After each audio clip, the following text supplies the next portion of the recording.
Catherine, buenos días. Buenos días. Bien, comenzó ahora sí la grabación. Damos inicio a nuestro tema del día de hoy. El día de hoy vamos a trabajar el tema que corresponde a la semana número 2, lo que es el poblamiento americano y lo que es el poblamiento peruano. Como ya les mencioné, en la separata ustedes tienen un material que tiene un poco más de información. Acá trataremos de sintetizar por el tiempo que tenemos. Primero me confirma si se está viendo la pantalla, chicos. Sí, profesor. Está viendo, profesor. Claro. Se ve bien. Muy bien. Bien, poblamiento americano y poblamiento Sí, peruano. sí se ve bien, profe. Ok, gracias, chicos, gracias. Bien, poblamiento americano y poblamiento peruano, por supuesto, ambos son complementarios. Solamente cuestión de recordarnos, en la clase pasada mencionábamos que ese proceso de hominización duró aproximadamente 3 millones de años. Vimos un proceso de hominización que comienza a tener un impulso inicial e importante con el habilis, el papel importante del erectus, desplazándose, viajando a lugares alejados, utilizando el fuego. El neandertal, aquel que ocupa prácticamente casi toda Europa y parte importante del Asia y el Medio Oriente, que comienza esa práctica del entierro de los muertos, ese sentido mágico religioso, ese origen común que ya comienza a tener presencia en la mente y en la conciencia de estos homínidos. Y finalmente el sapiens sapiens, aquel que ya no solamente va a cubrir un vasto y extenso territorio, sino que además comienza a dejarnos ya plasmado en las cuevas, utilizando madera, hueso, por ejemplo, figuras ya de femeninas, en este caso las famosas Venus prehistóricas, y por supuesto en las zonas rocosas, las llamadas pinturas rupestres. Justamente el poblamiento americano se inicia hace aproximadamente 50.000 años, cuando está en la parte final de ese famoso cambio climatológico llamado Pleistoceno, y donde los cambios climatológicos van a permitir la unidad de territorios en base a puentes de hielo, en base a uniones naturales que muchas veces se encuentran sumergidos en el mar.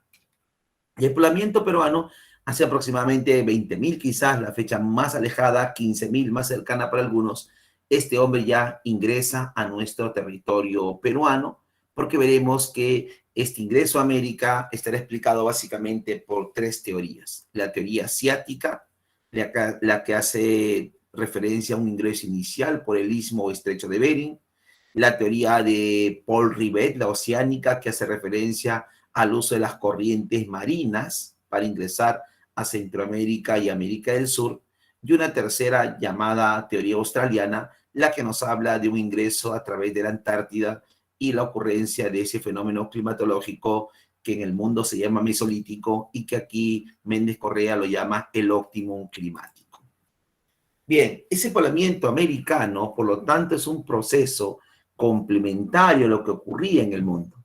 América va a ser quizás uno de los últimos lugares donde el hombre ingresará y va a ser producto de la necesidad de la cacería. Repito, estamos en el Paleolítico Superior, es la crisis de la cacería como consecuencia de la desaparición de animales pleistocénicos por esos cambios climatológicos, por esas alteraciones climatológicas.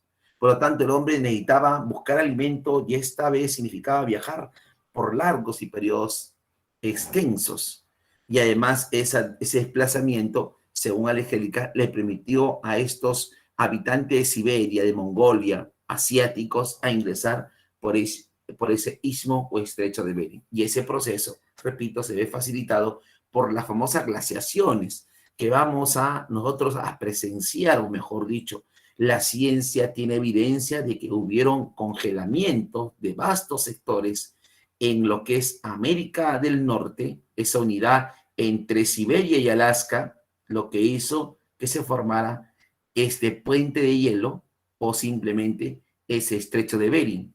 Y como va a haber este fenómeno de glaciación, el nivel de las aguas va a disminuir, por lo tanto se va a poder comprobar, inclusive en la actualidad se comprueba, que entre ambos extremos existe un puente de tierra, un puente natural.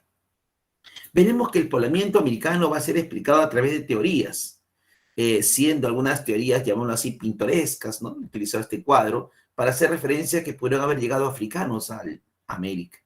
Thor Heyerdahl y su famosa expedición Ra 1 y Ra 2, en la década de 1970. La migración atlántica, la de Enrique Schillerman, que estudia, por ejemplo, aquella ciudad antigua de Troya y aquellas ciudades antiguas en Grecia. Él planteaba una posible migración atlántica. Por supuesto que eso también es factible, no podemos descartar, aunque se hace un poco quizás difícil, porque no se va a encontrar inicialmente esos rasgos o características propias o culturales que sí vamos a encontrar, por ejemplo, con las teorías inmigracionistas, tanto la asiática, tanto la australiana como la oceánica, que lo vamos a detallar en unos minutos. Y también habrá teorías que intentarán explicar un origen autónomo. Quizás la más conocida es la de Florentino Amellino, pero antes de Amellino, en el siglo XVII, un rector de San Marcos, una autoridad eclesiástica, también sostuvo en algún momento que el paraíso pudo encontrarse entre la selva amazónica, ¿ya? Tratando quizás de justificar los abusos y la imposición del catolicismo, que fue parte de un proceso, ¿no?, de tratar de captar y tratar de que el catolicismo no perdiera presencia en el mundo, porque sabemos que en el siglo XVI y XVII habrá estos famosos conflictos religiosos que significará para la iglesia perder poder en su momento. Profe, disculpe, ¿el paraíso de Adán y Eva? Exacto, según Antonio León de Pinelo, en la selva peruana pudo haber sido el lugar del paraíso, exacto, ¿no? Repito, lo que pasa es que en el siglo XVII se consolida el cristianismo en el Perú. Acuérdense que cuando Toledo instaura la Santa Inquisición, hay una persecución contra las poblaciones andinas y amazónicas e inicia la famosa extirpación de idolatrías. Y en el siglo siguiente, en el siglo XVII, para poder de alguna forma justificar, comienzan a crear, o más que crear, comienzan a darle sentido, por ejemplo, a Santa Rosa de Lima, que es una mestiza, a San Martín de Porras, que es un mulato, ¿no?, a Santo Toribio de Mogrovejo, que es uno de los primeros obispos en América, llamémoslo así, de origen indígena. Entonces, parte de esa, llamémoslo así, de esa política de justificar la imposición del catolicismo fue también quizás de decir, miren la selva, porque acuérdense, también se inicia un proceso de expansión del catolicismo hacia la selva. Por eso que después en el siglo XVIII veremos a Juan Santos Atahualpa levantándose contra estas misiones que se desarrollaban básicamente en la selva central y también en otros lugares de la Amazonía peruana, ¿no? Y ahí quizás esa fue una forma de justificar lo que se hacía en su momento para este español. Bien, como decía, el contexto, el hombre llega a América cuando se está produciendo el fin del Pleistoceno, o sea, el fin de la era glacial. Por lo tanto, por eso que habrán glaciaciones tanto en Europa, Ruhr, como en América, la famosa glaciación de Wisconsin. Por lo tanto, eso facilitó el ingreso por esta zona. Se sabe que esto fue en uno de los lugares iniciales, primogénitos. Por supuesto que después se va a demostrar que no es el único lugar, pero sí tiene un respaldo. El hecho de haber encontrado las armas líticas más antiguas en América, en Alaska, en Canadá, en México, en Estados Unidos, con antigüedades superiores a los 30.000 años. Y eso también será un cuestionamiento que se le va a hacer en su momento a Helliker, ¿no?, cuando él sostiene que el hombre recién ingresó hace 12.000 años, ya hace 12.000 años el hombre estaba instalado plenamente en nuestro continente. Bien, pero este proceso de, mejor dicho, estas teorías respecto al poblamiento americano tuvieron un punto de partida. Quizás muchos no se atrevían a señalar cuál es el origen del hombre americano, aunque en la teoría asiática, que lo vamos a hacer en unos minutos, me adelanto un poquito, ya había, por ejemplo, algunos cronistas, como el caso de José de Acosta, ¿no?, un clérigo, que planteó en el siglo XVI que el origen del hombre americano era asiático, o la de Samuel Haven, que también en el siglo XIX reafirma esa teoría. Pero a finales del siglo XIX, quien, digamos así, alteró un poco estas posibles teorías que explicaban el ingreso a América fue Amellino, porque Amellino comenzó a hablar de un proceso de desarrollo y de evolución del Homo pampeanus desde Argentina, de las pampas argentinas. Habló inclusive que este hombre tenía una autonomía diferente al Homo sapiens, al Neandertal, al Cromañón, que aquí había habido una evolución inclusive de un hombre que apareció en la era terciaria. Por supuesto que esos planteamientos tenían que ser comprobados con evidencias. Y las evidencias que deja Ameghino en su obra El origen del hombre y la pampa, él sostiene, por ejemplo, que hay restos óseos que reafirman la presencia de estos planos angulados, este cuadro filogenético que él quería explicar y que hablaba justamente de un hombre de la pampa u homus pampianos, como también se le conoce, entre comillas, a esta especie. Por supuesto que científicos como Alex Hellicar, principalmente, son los que comienzan a desbaratar lo que planteaba Ameghino.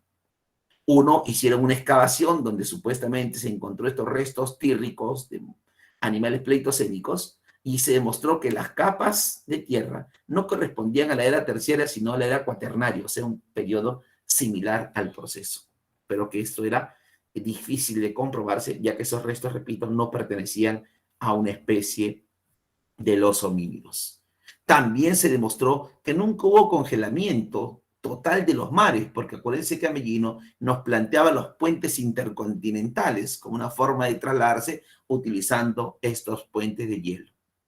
Bien, entonces esta teoría se desbarata y al desbaratarse lo que aparece son las teorías inmigracionistas que se iban a dar ciertos pasos respecto a lo que es el origen del hombre americano. Creo que alguien quería hacer alguna pregunta, escuché por ahí un sonido. Sí, profesor. Una pregunta. Entonces, los rasgos de ahorita una persona tiene estuvieron antes.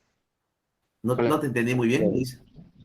O sea, los rasgos físicos, como los chinos son un poco jalados sus ojos, desde antes hubo eso, y Claro. a ver la migración fueron cambiando, o sea, Sí, justamente ahorita con el planteamiento asiático vamos a ver algunas características, que sí, hay algunas características que nos muestran que los primeros en ingresar a América sí fueron los asiáticos. Repito, porque este estrecho de Bering va a permitir que el hombre ingrese y deje evidencias. Como dijimos en la clase anterior, si no hay evidencias no se puede comprobar plenamente. En este caso se van a encontrar restos líticos de 40.000 años, 42.000 años, 38.000 años en Canadá, en Alaska y en Norteamérica, o sea, hoy en día Estados Unidos.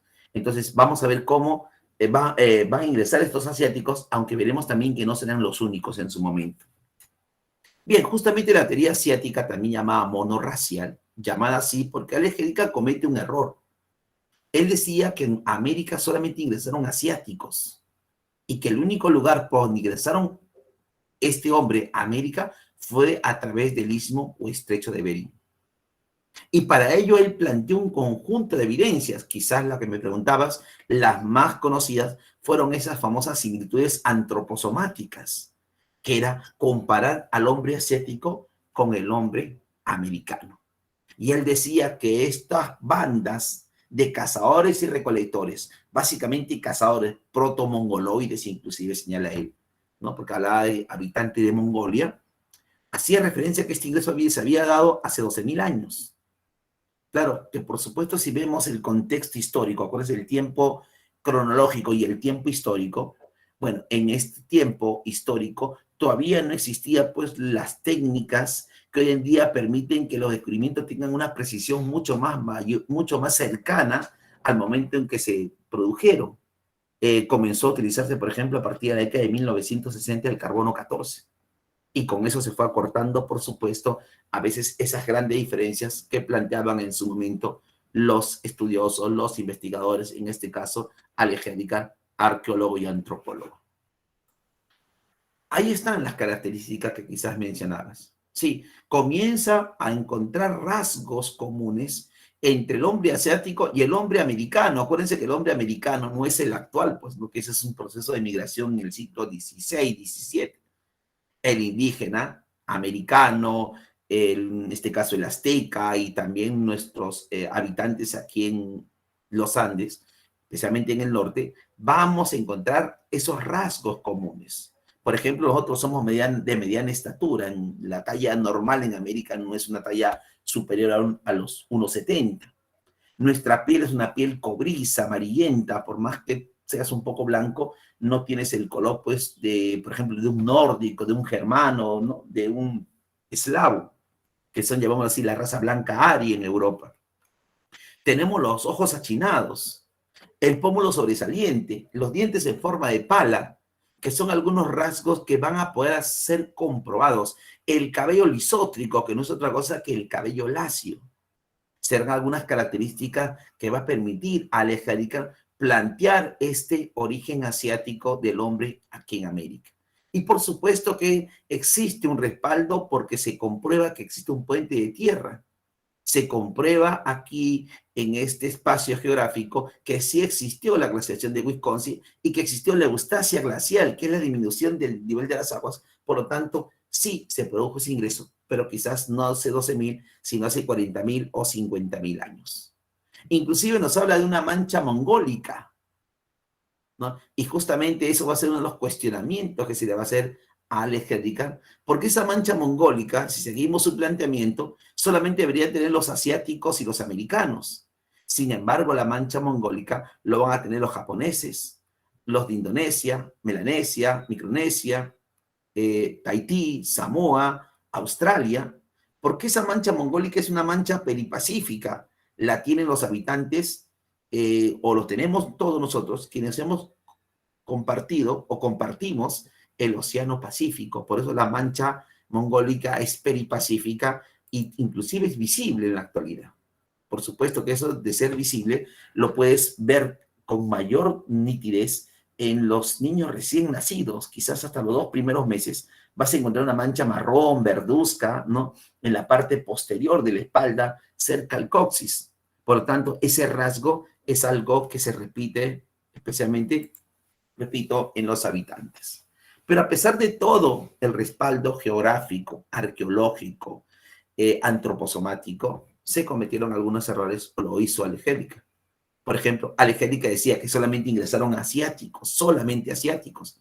Después se comprueba que hubieron rutas alternas, como por ejemplo las islas Aleutianas, la corriente del río Kuroshige, el ingreso por el Océano Pacífico. Por eso, ese cuestionamiento que se le hace en su momento a Alex Henrika. Los grupos sanguíneos, también vamos a ver diferencias sanguíneas. El tipo de sangre en Asia A positivo, en América O positivo. Pero después encontraremos que en Oceanía, en Australia, el tipo de sangre predominante es O. Miren, va a haber esas rutas distintas. Repito, y Alex Henrika plantea que fue solamente única. La mancha es peripacífica, el hombre es más antiguo en América, que dijimos, ingresó hace aproximadamente 50.000 años.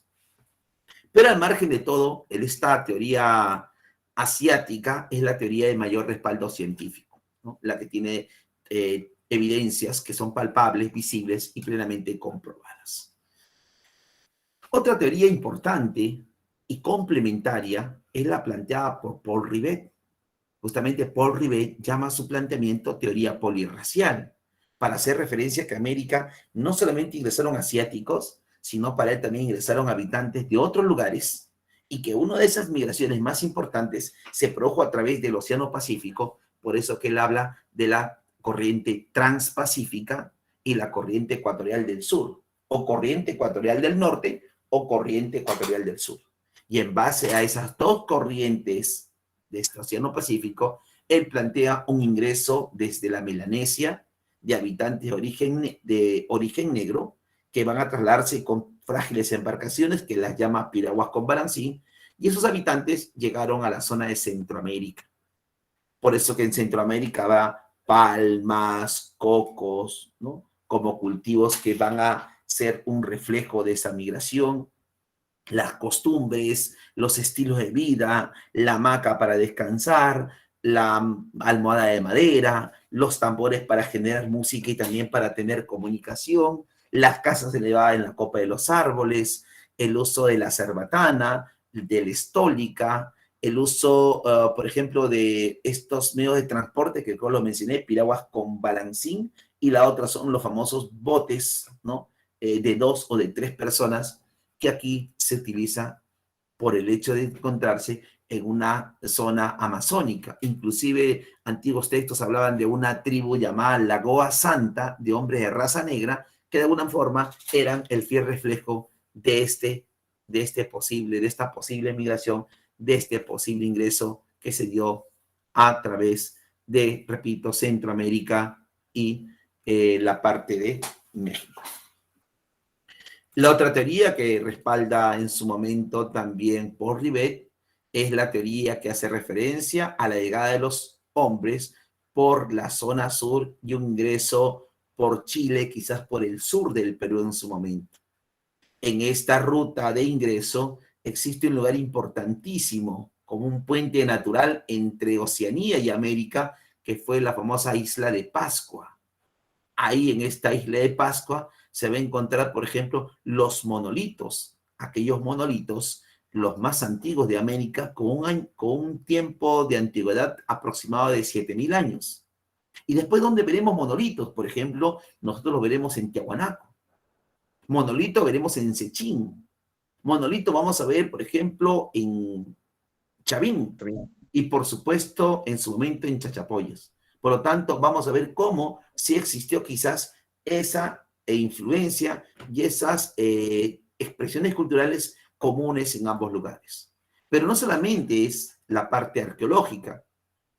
Por ejemplo, la parte lingüística. Jamu, comer, Kumara, camote, en su momento Inga, jefe, ¿no? Fortaleza, pucara, y así otros tipos de palabras que de alguna forma tienen ciertas características o ciertas raíces lingüísticas similares en lo que se hablaba en la Polinesia y, por supuesto, aquí en América. Y también va a haber algunas evidencias etnológicas, o sea, usos y costumbres, como por ejemplo el palo cavador, que para el mundo andino es la chaquitancha. Las cabezas clavas, ojo, que va a ser una de las características, por ejemplo, de Chavín, y que también tendremos en Centroamérica cabezas clavas, pero en este caso en Centroamérica las cabezas son básicamente de animales mitológicos quizás o animales representativos de la zona. En el caso del Perú son las cabezas de los gobernantes, de los sacerdotes de la primera clase social dominante en nuestro Perú. Y así, otro tipo de elementos, como por ejemplo la cocción de los alimentos utilizando los hornos cavados bajo tierra, que después lo veremos son llamados hoy en día la pachamanca, ¿no? Que es la preparación de la comida utilizando justamente estos fogones naturales, estas piedras que previamente se calientan y después inician un proceso de cocción. Por lo tanto, no se puede descartar tampoco esta teoría, aunque después, en 1947-49, un noruego, Thor Heyerdahl, navegó desde el Callao, salió desde el Callao y llegó hasta la Polinesia, demostrando que era más fácil salir de América hacia la Polinesia que venir de la Polinesia hacia América. Y también esto lo vuelve a realizar, inclusive mucho antes, en el siglo XVI, un inca, Tupac Yupanqui, que las crónicas informan que llegó hasta las Islas Galápagos, en el Ecuador, y de ahí emprendió una misión hacia la Oceanía, llegando posiblemente a la Polinesia, también demostrando que sí era factible ese viaje. Por lo tanto, algunos plantean quizás una teoría más bien, más que inmigracionista, sino emigracionista en su momento, que tampoco se puede descartar, ¿no? Porque hemos dicho que en historia todo está en estudio y cuando se compruebe plenamente, se podría decir que eso fue una posibilidad. Y finalmente, el ingreso por América del Sur, ¿no? Este ingreso a partir de los habitantes de Australia, y si vemos el mapa antiguo, el primero que estaba por aquí, a ver, creo que por aquí, sí, vamos a ver que estos habitantes de la Polinesia, Micronesia, de Haití, Samoa y otros países, Nueva Zelanda y otros más, en su momento van a buscar ingresar no solamente por la zona, y aún así de Centroamérica y América del Sur, sino van a ir desplazándose, tratando de ingresar por otros lugares distintos. En este caso, por ejemplo, vamos a ver algunos de la Oceanía llegando a un conjunto de islas que será parte de esa ruta que tomará en su momento los australianos. Tasmania, Auckland, Macquarie, serán algunas de esas islas o puentes naturales que le permita a estos hombres, que hace 8.000 años aproximadamente, aprovechando el cambio climatológico, lo que Méndez Correa llama el óptimum climático. Ese proceso de óptimum climático no sería otra cosa que el calentamiento de la Tierra como consecuencia del inicio de la era del Holoceno. Y este fenómeno natural le permitió permanecer e ingresar tanto por Patagonia como Tierra de Fuego. Entonces eran puentes de tierra, no No, eran de hielo. en este caso, aquí lo que va a haber es un clima mucho más benigno, ¿no? Una permanencia en este lugar gélido para ingresar. Aquí no habría estos puentes, porque aquí la cercanía es bastante corta. O sea, no había forma, como sí quizás hubo en la parte de arriba, porque arriba en el norte sí hay una separación, miren. Acá hay una separación. Entonces aquí sí hay un puente de hielo. Cuando se dice istmo, es un puente natural. Estrecho es por la cercanía. Por ejemplo, hoy en día se ha hecho estudios aquí geológicos y debajo de esta separación marina existe la unidad territorial, o sea, un puente de tierra. Y cuando se producen estas glaciaciones, uno de los fenómenos es que el nivel de las aguas disminuye. Y acuérdense que uno de los cambios que nosotros podemos visualizar aquí en la costa peruana justamente son los distritos en los cuales nosotros vivimos. Por eso que nosotros cuando construimos, ¿qué encontramos? Normalmente restos de conchales, porque estas zonas son zonas arenosas, porque fueron en su momento parte de ese océano que ocupaba un espacio mayor, ¿no? Ahora se está revertiendo esa situación, cada vez el nivel del mar aumenta y cada vez tenemos menos casquetes polares, en este caso no polares, sino casquetes en la cordillera, menos fuente de agua, y eso, acuérdense, va a ser uno de los grandes problemas que tendrá la humanidad en los próximos 50 años. Bien, hasta aquí alguna pregunta respecto a esas tres teorías, tanto asiática, oceánica, australiana y por supuesto el planteamiento de Amelino como una posible autonomía. Hasta aquí alguna pregunta para ya ingresar a lo que es nuestro poblamiento peruano. Profe, ¿qué teoría Sí. se acerca más a la migración aquí a América? ¿Cuál de esas teorías se acerca más? No te entendí ahí. Sí, Ya. La teoría, como te decía, la teoría de mayor aceptación científica es la teoría asiática. O sea, que ingresó por ahí el hombre, inicialmente, eso está comprobado y nadie lo va a discutir. Ahora, nosotros quizás tenemos esta migración múltiple. Quizás para nosotros la teoría, la Oceanía va a ser el punto más cercano, ¿no? Para estos ingresos posteriores. Aunque no podemos descartar lo que hemos visto en su momento. Hemos visto inclusive que algunos asiáticos van a utilizar rutas diferentes o alternas, como también se llamó. Sí, yo creo que en este caso las asiáticas tiene ese respaldo y creo que fue una de las primeras y por lo tanto va a ser respaldada ampliamente. Inclusive vamos a ver que el hombre ingresa al Perú hace aproximadamente quizás 20.000, la cifra más alejada, y para los más conservadores 15.000. Entonces entre los 15.000 y 20.000 ya comienza a haber presencia de este hombre en nuestro territorio peruano, por lo tanto lo más seguro que hayan sido esos primeros asiáticos. Bien, el poblamiento peruano, como ya le mencionaba, se dio hace aproximadamente 20.000 años. ¿Ya? En algún otro libro encontrarás 18, 17 y quizás 15.000 en su momento. Y los últimos procesos de autonomía son los años 1500, 2000, cuando ya se va a consolidar el Estado. Escucho, hay una pregunta, me parece. Profesor, entonces, ¿cuál fue el tiempo aproximado que según la teoría asiática, vinieron hacia América? O sea, ¿cuánto tiempo se demoraron en cruzar? A ver. Un aproximado. Sí, Alex Hellican dice 12.000 años, pero los estudios arqueológicos y geológicos hacen referencia a que las primeras bandas ingresaron hace aproximadamente 50.000 y que la última migración importante fue sobre los 10.000 años. 10.000, quizás 8.000. Cuando acuérdense que entre los 10.000 y 8.000 en el mundo se está produciendo ese fin de ese pleistoceno y el calentamiento de la Tierra. Por lo tanto, quizás el escenario geográfico va a ayudar mucho a que vengan quizás oleadas sucesivas. Pero la primera oleada sobre los años 50.000 y las últimas sobre los años 10.000, porque ya vamos a ver que a partir del año 10.000 ya comienza a haber asentamientos humanos, no solamente en el Perú, sino, por ejemplo, en Centroamérica, Norteamérica y, por supuesto, Canadá. Bien, entonces, regresando al Perú, dice 20.000, puede ser 15.000, entonces entre los 20.000 y 15.000 ingresan los primeros pobladores o los primeros hombres a nuestro territorio. Acuérdense que este hombre que viene de Asia, que viene desde una experiencia previa, encontrará un espacio diferente y distinto, especialmente a partir de Centroamérica hacia el sur. Por eso que el Perú tiene, como tiene algunos otros países en Sudamérica, una gran variedad climatológica. Y nuestro Perú es quizás el resumen de ello. Y eso es como consecuencia de la presencia de la cordillera de los Andes. Porque en Perú vamos a tener dos sectores, llamámoslo así. Una región andina y una región costera. Costa y Ande.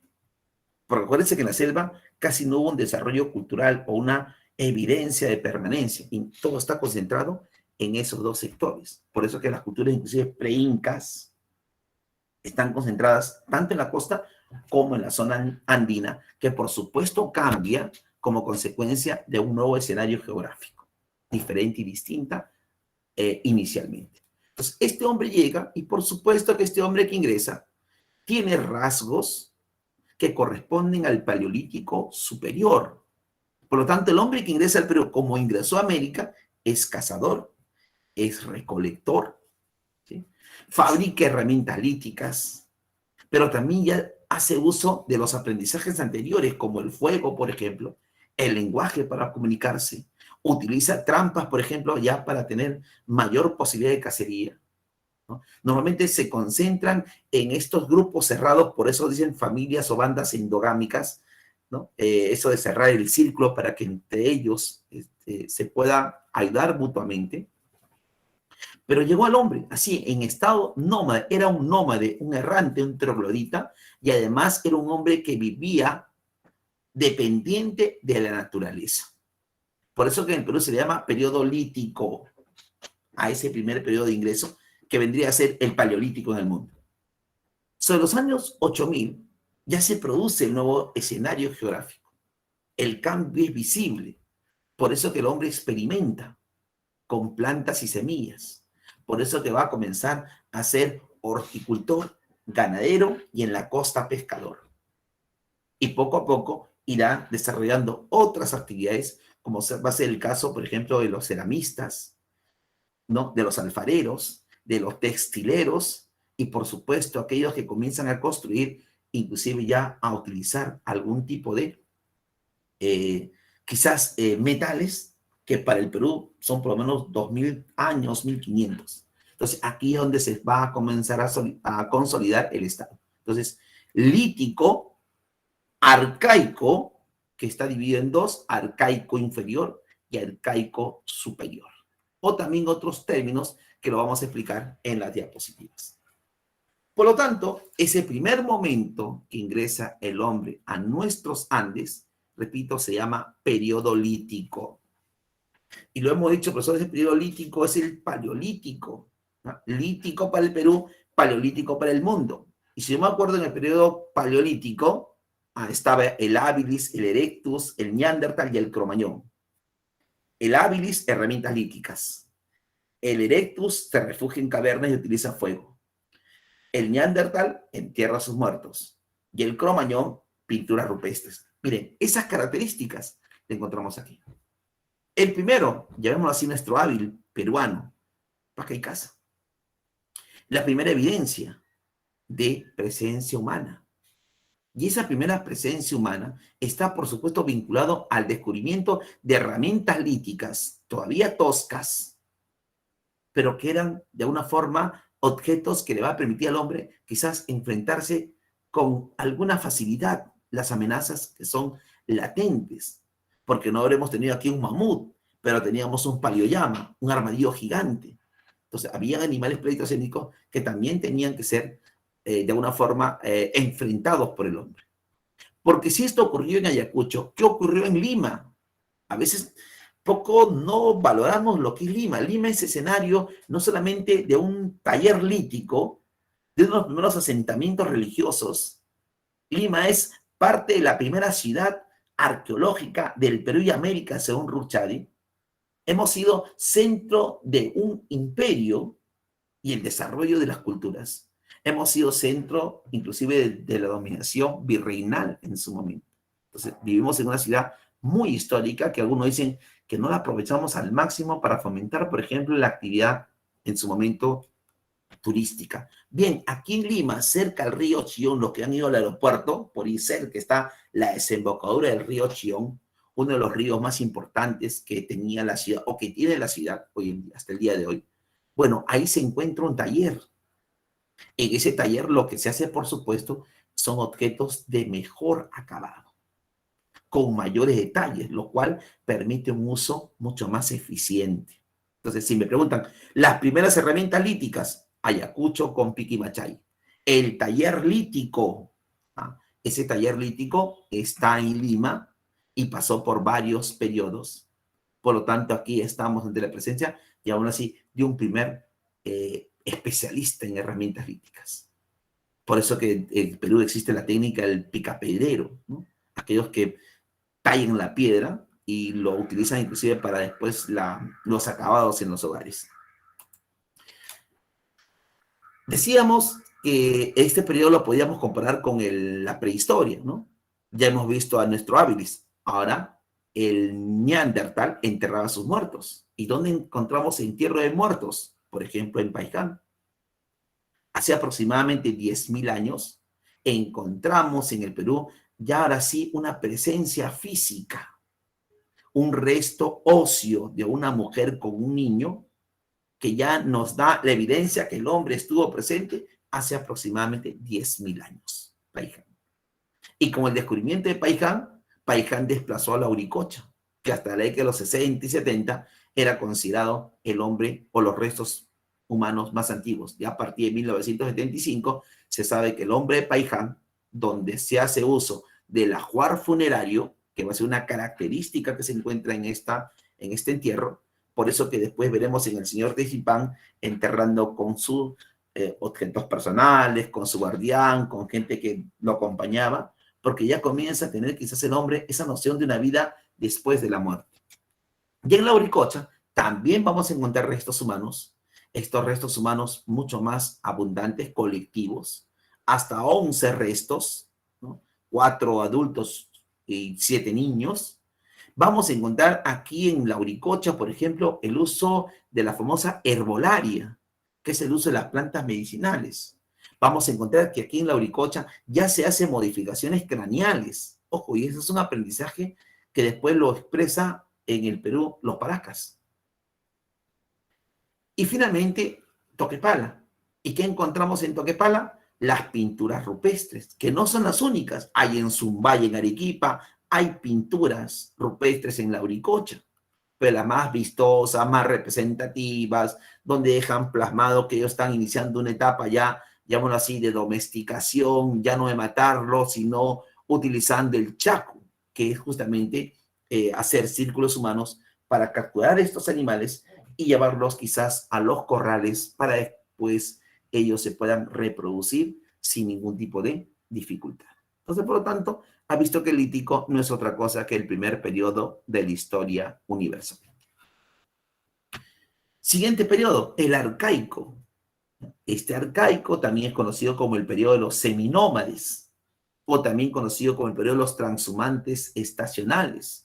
¿Por qué seminómades y por qué transhumantes estacionales? Porque el hombre se va a seguir desplazando, pero ahora comienza a tener noción de tiempo y espacio y comienza a darse cuenta que determinados periodos climatológicos son favorables para determinada actividad económica.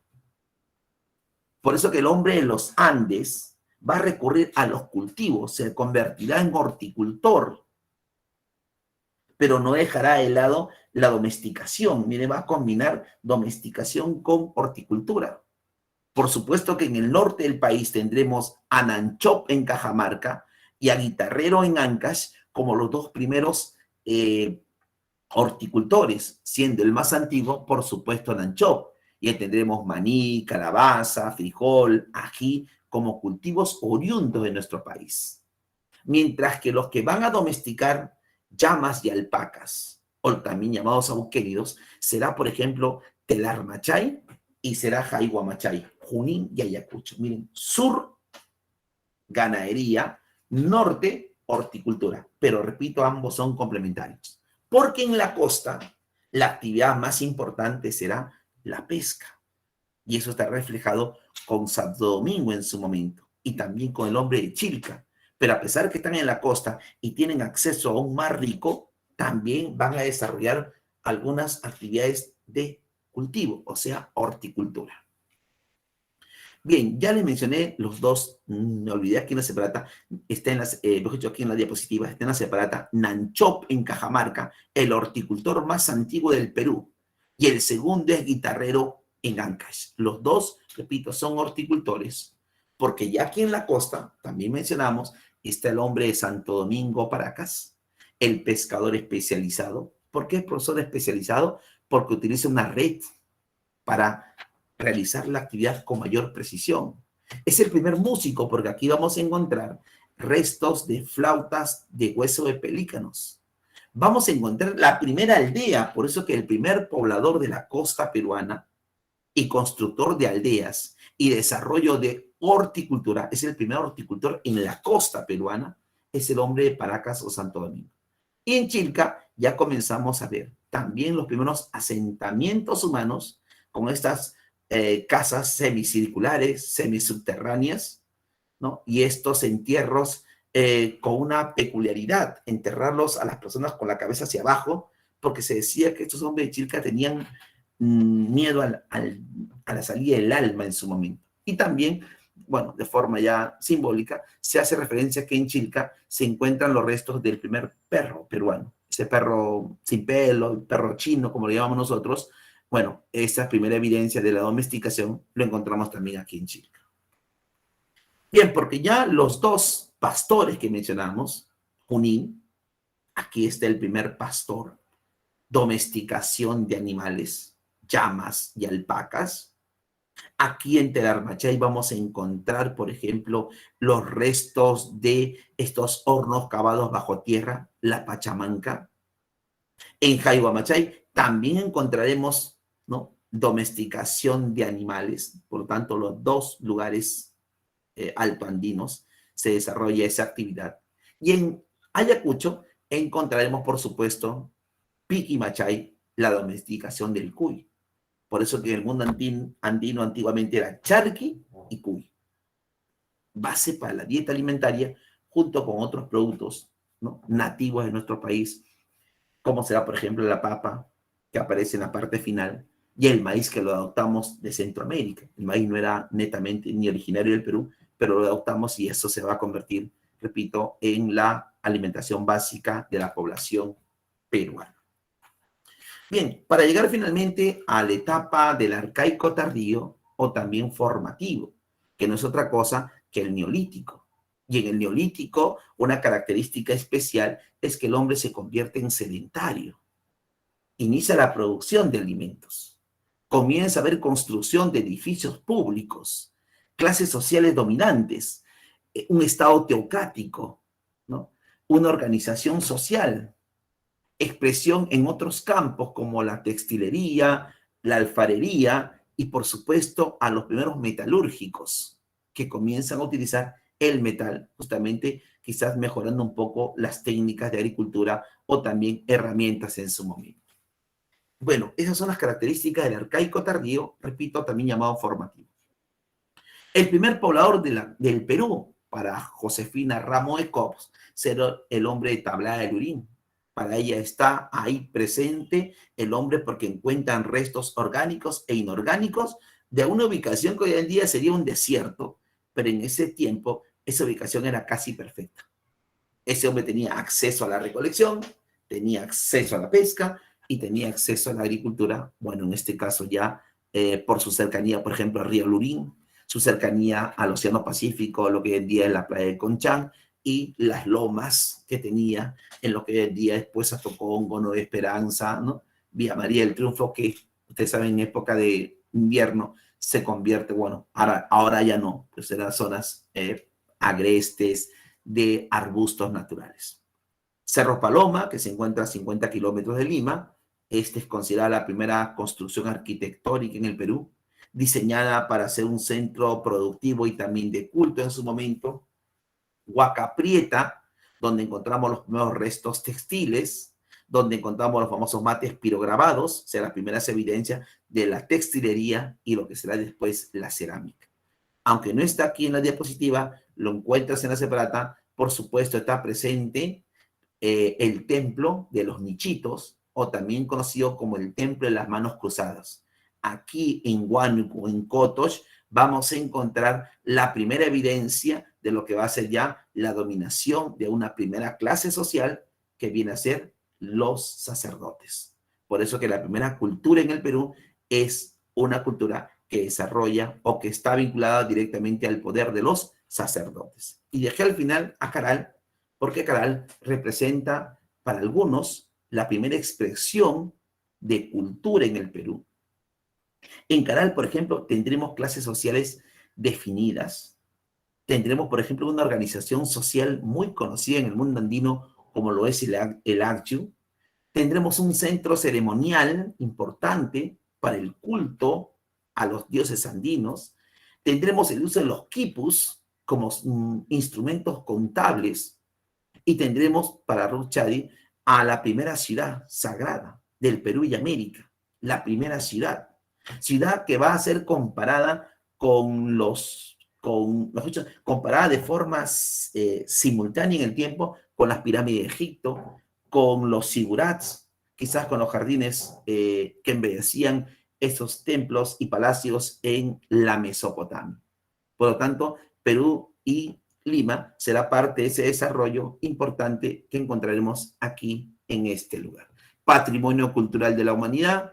Caral se encuentra al norte de Lima y es estudiada en los últimos años por Ruth Chadi, porque es la que revalora a Ruth Chadi, ya que Caral fue conocida inicialmente por Max Zule, después llegó Julio César Tello, Alberto Bueno Mendoza y otros arqueólogos que se vieron maravillados por esta ciudadela que va a controlar todo el valle de la zona de Barranca, Supe y otras regiones adyacentes. Bien, chicos, hasta aquí alguna pregunta dejo de compartir para desarrollar nuestra separata. A ver, voy a dejar de compartir. ¿Se está viendo, no, chicos? ¿Me escuchan, chicos? Sí, profesor. Sí, profe, sí, profe. Sí, profe. Sí, profe. Comenzamos con la primera pregunta. La primera pregunta nos habla de quien va a hacer un primer planteamiento respecto al origen del hombre en América. Él plantea que es asiática, es José de Acosta, el cronista. 1E. 2. La glaciación de Wisconsin es el fenómeno que permite la formación de ese puente de tierra o puente de hielo para algunos. 2. La alternativa C, glaciación de Wisconsin. La tercera, por supuesto, es Paul Rivet, que nos habla de rutas complementarias. La 4, la alternativa C, es una característica de todos los habitantes del Pacífico, la famosa mancha mongólica. 5, la alternativa C, hubo una expedición que salió del Callao, llamada Expedición Kon-Tiki, para demostrar que más bien fueron los americanos los que habían llegado quizás a la Polinesia. 6, alternativa C, los sacerdotes, la primera clase social dominante en el Perú. 7, en la Uricocha, vemos entierros humanos, deformación craneal, pinturas rupestres, será parte de este momento inicial del ingreso del hombre al Perú. 8, nos está hablando del Santo Domingo, el primer pescador especializado. 9 nos hace referencia a las regiones donde se consolida lo que es la domesticación de animales, dijimos Teler Machay y Jaiba Machay, Junín y Ayacucho.